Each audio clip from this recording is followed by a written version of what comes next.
China জাতের কমলা চাষ করে সফল টাঙ্গাইলের এক উদ্যোক্তা। সামাজিক যোগাযোগ মাধ্যমে ছড়িয়ে পড়েছে তার বাগানের ছবি। কমলা বাগান দেখতে দেশের বিভিন্ন স্থান থেকে ছুটে আসছেন দর্শনার্থীরা। জেলা কৃষি কর্মকর্তা জানান, এবছর জেলায় 50 হেক্টর জমিতে কমলা চাষ হয়েছে।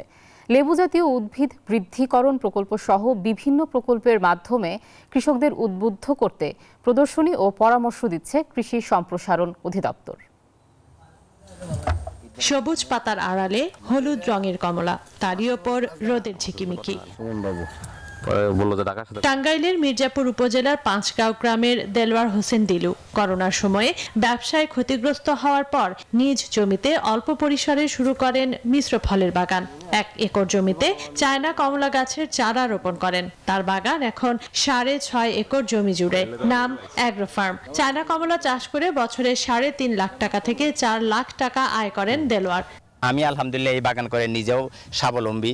আমার সামগ্রিক সব 6.5 একরের বাগান, মিশ্র বাগান, যেখান থেকে আমার বছরে ইয়ারলি 15 থেকে 20 লাখ টাকা আলহামদুলিল্লাহ আমার এখনই আসতেছে। তো এই গাছগুলো যখন আরো বড় হবে তো আমার লাভের মাত্রাও বেশি হবে। আশপাশের বিভিন্ন জেলা থেকে কমলার বাগান দেখতে ভিড় করছেন দর্শনার্থীরা। বাগানটা আলহামদুলিল্লাহ অনেক সুন্দর, মাশাআল্লাহ। এগুলো এবং অনেক ফল তো দেখা যাচ্ছে, মানে খুবই সুন্দর দেখা যাচ্ছে। এরকম তো আমরা চোখের সামনে এরকম দেখি না। একেবারে গাছ থেকে আমরা নিজে হাতে নিয়ে খাচ্ছি এবং এটার স্বাদ আলাদা। আশা পোষণ করতেছি আমি নিজেও এরকম একটা বাগান করতে পারি কিনা। জেলা কৃষি কর্মকর্তা বলছে, কমলা চাষে কৃষকদের উদ্বুদ্ধ করতে কৃষি বিভাগ বিভিন্ন পরামর্শ দিচ্ছে।